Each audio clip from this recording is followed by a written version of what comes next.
Hey guys, welcome back to Clownfish TV. This is Kneon. We're going to talk about Doctor Who Series 12.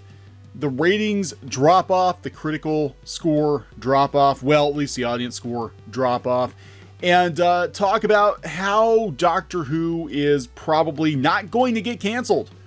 Regardless of how badly it does, it will not get canceled because there is a deal in place with HBO Max for at least 2 more seasons beyond Series 12, so I don't think the Doctor is going anywhere despite the ratings not being so hot. And we're going to compare that to the situation with Batwoman, which got renewed despite the ratings not being too hot, and it probably also has to do with HBO Max. So before we get into the video, please subscribe for more pop culture, news, views, and rants. We're at, oh my gosh, we're almost 90,000. I think we're at 89,000 something subs. Thank you so much for the support. Hoping for 100,000 soon.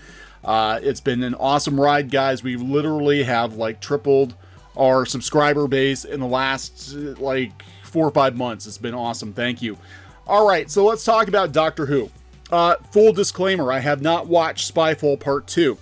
Reason being, I did not like Spyfall Part 1. And I only watched that after not really giving Series 11 much of a chance. I think I got to, I want to say episode 7, and I ducked out. I checked out because I was bored. I was bored out of my mind.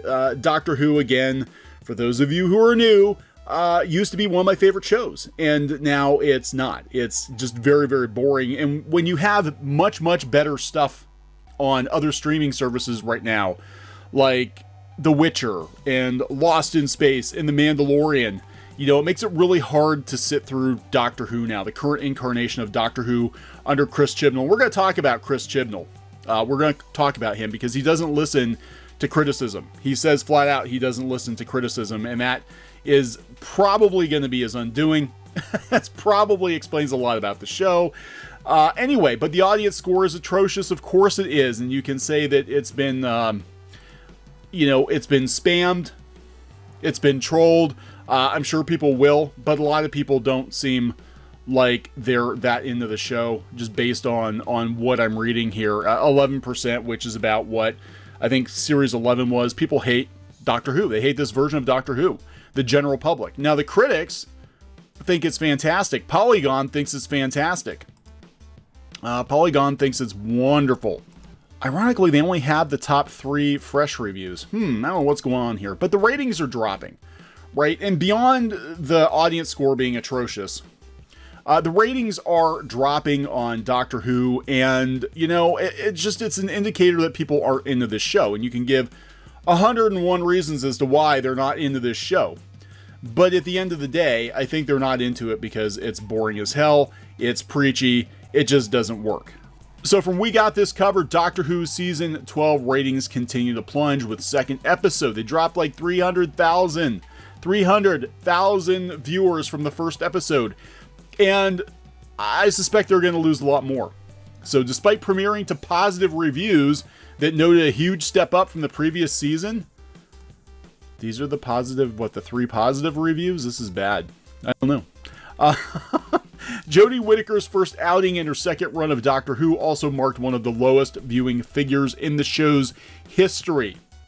Spyfall took advantage of the conventional 2-parter format in a shocking narrative that saw the return of one of the Doctor's oldest enemies. Yeah, the Master's back. The Master's back. But Missy was better, sorry. These debut episodes were also bold in pushing the series forward by introducing a huge twist to the lore. Of course, the huge twist that they're teasing is about the Timeless Child, the Master teasing the Timeless Child, and it's very possible that they're not going to even wrap this one up in this season. They could drag this out for a while. I really don't care anymore. And parting ways with Unit and Torchwood. Yeah, they're gone. Unit and Torchwood. We saw Unit shut down during Peter Capaldi's run, and Torchwood is apparently gone too. A lot of fans aren't happy with the decisions. The overall consensus seems to be positive and welcoming the change. I don't know where you're going, but nah, I don't think so. And yet, audience figures continue to plummet, with the second episode bringing in only 4.6 million viewers, which is a significant 300,000 drop from the first part with 4.9 million viewers. We're in dangerous territory now, as the current average audience figure for Series 12 is 4.78 million, setting Chris Chibnall's second year as the second worst in the show's 57-year history. Is that true? Is that true? Because I thought some of Capaldi's episodes dropped lower. The first spot belongs to the 7th Doctor's 89 run with 4.15 million viewers, and needless to say, things did not turn out well for the series back then. Yeah, it got canceled. Doctor Who got canceled. But Doctor Who is not going to get canceled. I don't think it matters how bad the ratings are. Now we're at least guaranteed a 13th and 14th season, and you can probably thank HBO for that. And we're going to talk about that. In perspective, this is not a good sign for the sci-fi show. Back in David Tennant and Russell T Davies' run, who was scoring 7 to 8 million viewers, which continued with Moffat's tenure as showrunner and Matt Smith's brilliant performance as the Doctor. Things slowly started to fall apart with Capaldi's 12th Doctor, whose last season pulled in an average of 5.45 million viewers. Some of his episodes got pretty low, though. They dropped considerably. Jodie Whittaker was the first female Doctor to take on the mantle after Capaldi's departure in 2017. Her debut episode, The Woman Who Fell to Earth, had a total of 10.96 million viewers. Yeah, a lot of people tuned in.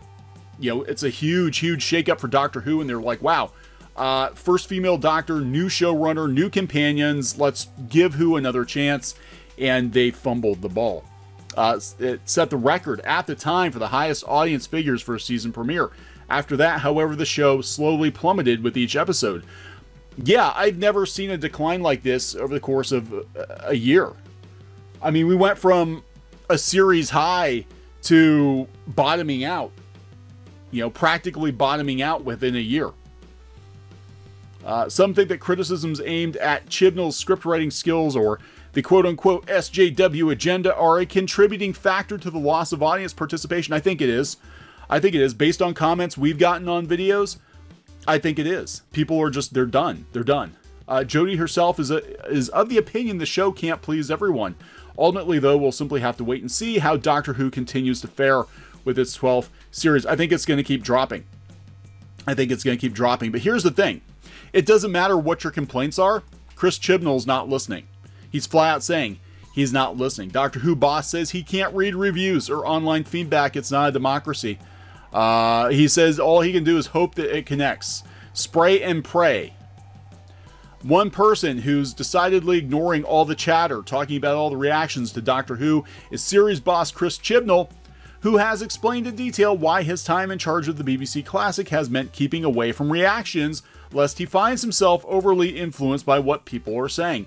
I'm not on social media. I don't read press coverage and I don't read reviews. Chibnall told Doctor Who magazine, one thing you can say about every series of Doctor Who that's ever been made is that some people liked it and some people didn't.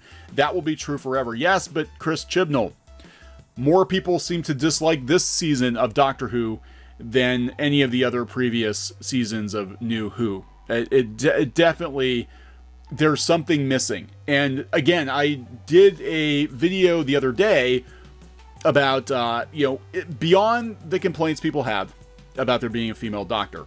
I just want a good show, right? I don't care. But you're absolutely allowed to have the opinion that the Doctor should not regenerate into a woman, because there hasn't really been a lot of precedent for that other than Missy. Yeah, it's possible, but it's not something, a lot of people are on board with. You're allowed to have that opinion, right? That doesn't make you a misogynist. You're just allowed to have that opinion. But the show is boring as hell. It's boring. There's no sense of wonder, no whimsy, it always was a quirky, funny show, and now it's just boring as hell. And the music sucks. God, the music is atrocious. Murray Gold was amazing. It was some of the best music on a television show ever. The Doctor Who music was so good. It was so good. It was epic. It was cinematic, and now it's just like elevator music. It's horrible. Anyway, he says in terms of external opinions, this is not a democracy, he added. We make the show we want to make. In other words, if Chibnall and his team listened to every single critic, complaining tweet, or long-held fan wish, they'd probably end up making some nightmarish Frankenstein of a show that would please nobody.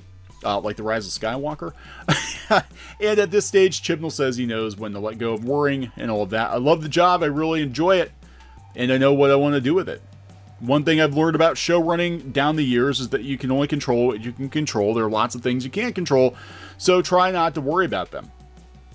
Sadly, this means Chibnall definitely never read this piece or any others like it, but hey, we can live with that.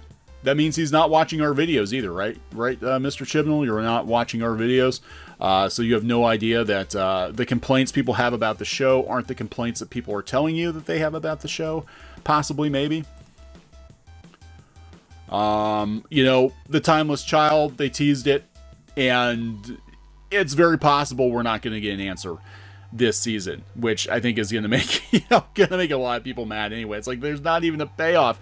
But, of course, they did that with The Silence in Matt Smith's era, too, and the answer we got was kind of meh, not exactly what we were hoping for. They teased a big mystery, and they didn't deliver. So what I want to really talk about, beyond the ratings, and here you can see for yourself, they're dropping. They're dropping. Sorry, they're dropping. Is that Doctor Who is not going to get canceled. It will not be canceled. And here's why it's not going to be canceled. And it has a lot to do with HBO Max, I think, because they've committed to, if I'm not mistaken, they've committed to a season 13 and 14 at least, and it is coming to HBO Max. I don't know if HBO is bankrolling part of that, because it seems like HBO is going around and saving old shows. They've reactivated Adventure Time from Cartoon Network. It's going to HBO Max. They're doing a new season, or specials, which could be broken up into a new season. Rooster Teeth. Everybody thought Genlock would be done. HBO Max is stepping in and bankrolling another season of Rooster Teeth. Now, Doctor Who is not an HBO production, but it is possible that there is some financial incentive on some level to make sure that there's more Doctor Who, so there's more content for HBO Max. And, there's going to be a series 13 and 14. Now, what we don't know is series 13 and 14 going to be Chibnall and Whittaker, or are they going to swap them out for, another doctor, another showrunner?